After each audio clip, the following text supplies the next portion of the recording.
بسم اللہ الرحمن الرحیم۔ بسم اللہ الرحمن الرحیم۔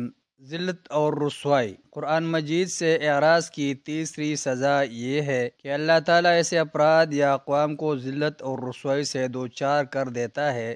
صحیح مسلم اور سنن ابن ماجہ میں حضرت عمر فاروق رضی اللہ عنہ سے مروی ارشاد نبی صلی اللہ علیہ وسلم ہے، اس کتاب کے ذریعے اللہ تعالیٰ بعض لوگوں کو عروج عطا فرماتا ہے اور بعض لوگوں کو ذلیل اور رسوا کر دیتا ہے۔ اس حدیث شریف کا مفہوم بالکل واضح ہے۔ مسلمانوں کا من حیث القوم عروج و زوال قرآن مجید سے وابستہ ہے۔ مسلمانوں نے جب بھی قرآن مجید پر عمل کیا تو انہیں عروج حاصل ہوا، اور جب قرآن مجید پر عمل کرنا ترک کیا تو ذلیل و رسوا ہوئے۔ عہد نبوی صلی اللہ علیہ وسلم اور عہد صحابہ رضی اللہ عنہم میں قرآن مجید کی تعلیم اور تدریس کا حکومتی سطح پر اہتمام تھا۔ کلیدی عہدوں پر تقرری کے لیے قرآن مجید کا عالم یا حافظ ہونا سب سے بڑا استحقاق سمجھا جاتا تھا۔ حضرت عمر رضی اللہ عنہ کی مجلس شورا کے سارے ارکان یا تو حافظ قرآن تھے یا عالم قرآن،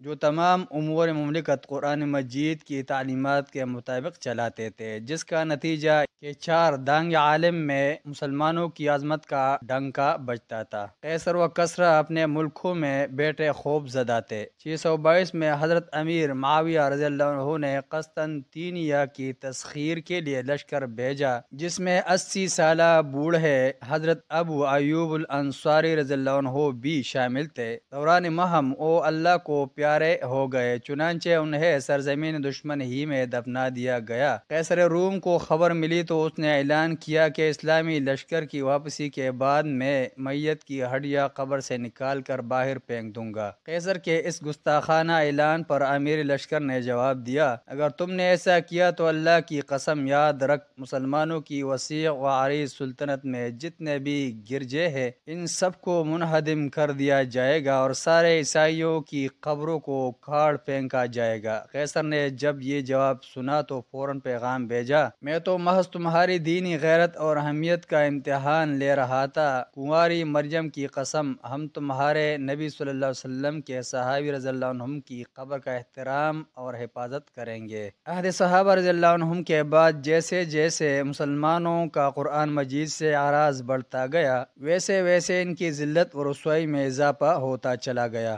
آج قرآن مجید کے ساتھ ہمارے اعراض کا حال یہ ہے کہ پاکستان میں اسکولوں کے نصاب میں پہلے سے جو چند صورتیں موجود تھی وہ بھی حکومت نے زبردستی نکال دی ہیں۔ عقید توحید، عقید ختم نبوت، جہاد، حجاب، شرعی حدود، تعداد ازواج اور خاندانی نظام سے متعلق قرآن مجید کی آیات سے حکومت سخت پریشان ہے کہ کیسے ان سے معاذ اللہ جان چھڑائی جائے۔ نصاب تعلیم کو مکمل طور پر سیکولر بنانے کے لیے آغا خان بورڈ جیسے ملحد ادارے کو سارے ملک کے نظام تعلیم پر مسلط کر دیا گیا ہے۔ جن مدارس میں قرآن مجید کی تعلیم دی جاتی ہے ان مدارس کا عرصہ حیات تنگ کرنے کے لیے کبھی ان پر چھاپے مارے جاتے ہیں، کبھی ان کے وسائل محدود کرنے کا قانون بنایا جاتا ہے اور کبھی انہیں دہشت گردی کے مراکز قرار دیا جاتا ہے۔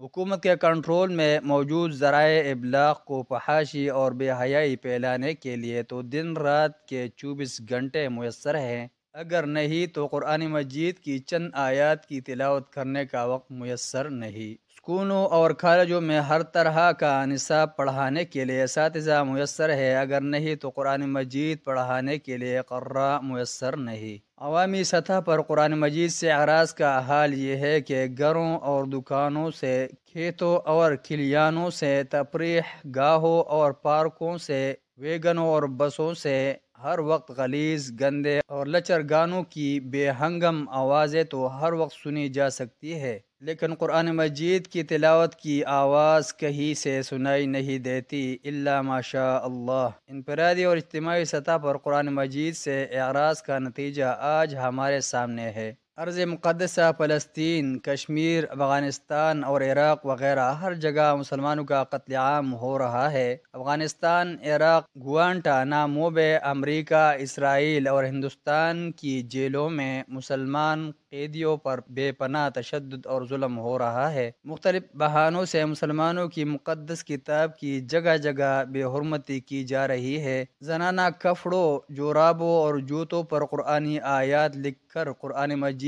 کی بے حرمتی، پاؤں تلے روند کر قرآن مجید کی بے حرمتی، پائشہ عورت کی پیٹ پر سورہ النور کی آیات لکھ کر قرآن مجید کی بے حرمتی، متبرک اوراق پر پیشاب کر کے قرآن مجید کی بے حرمتی کی جاتی ہے، اور اس خبر نے تو پوری امت مسلمہ کے سینے چھلنی کر دیے۔ گوانٹانامو کے عقوبت خانہ میں امریکی جنرل فری ملر کی نگرانی میں قرآن مجید کا متبرک نسخہ بیت الخلاء میں ٹیشو پیپر کے طور پر رکھ دیا گیا اور کم از کم ایک مکمل نسخہ بیت الخلاء میں بہا دیا گیا۔ لیکن افسوس، مسلمانوں کو اس پر صحیح احتجاج کرنے یا اس کی مذمت کرنے کی جرت نہیں ہو سکی۔ یہ ذلت اور رسوائی نتیجہ ہے قرآن مجید سے اعراض کا۔ قرآن مجید کے ساتھ گہرے تعلق کی وجہ سے کہاں وہ شان و شوکت، عزت اور عظمت کے ایک مسلمان کی میت کا احترام کرنے پر کفار مجبور تھے، اور کہاں قرآن مجید سے اعراض کے نتیجے میں آج یہ ذلت اور رسوائی کے 58 آزاد اسلامی ممالک اپنی مقدس کتاب کی حفاظت کرنے سے عاجز ہے۔ برزخی زندگی میں سزا، قرآن مجید سے اعراض و روگردانی کی سزا دنیا کی زندگی تک محدود نہیں،